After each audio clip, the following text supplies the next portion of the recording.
বেশ, তবে তাই হবে। উষা, বলো তো। বলে দাঁড়াও লক্ষ্য উষা, মা, আমি একটি কথা বলতে চাই তোমাদের। এমন কি কথা জানো? আমি শুনেছি তোমরা এই শাস্ত্র সভায় নাকি প্রধান অপসর অবশ্যই, তাই তো তোমাদের কাছে আজকে পরীক্ষা করছি।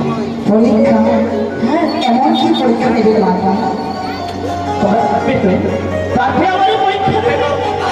বলো মা, এমন কি পরীক্ষা নেবে? বেশ, তবে শোনো, তোমার হাত থেকে থাকিবে জলের ঝরি, জলে ঝুড়ি? হাত থেকে থাকিবে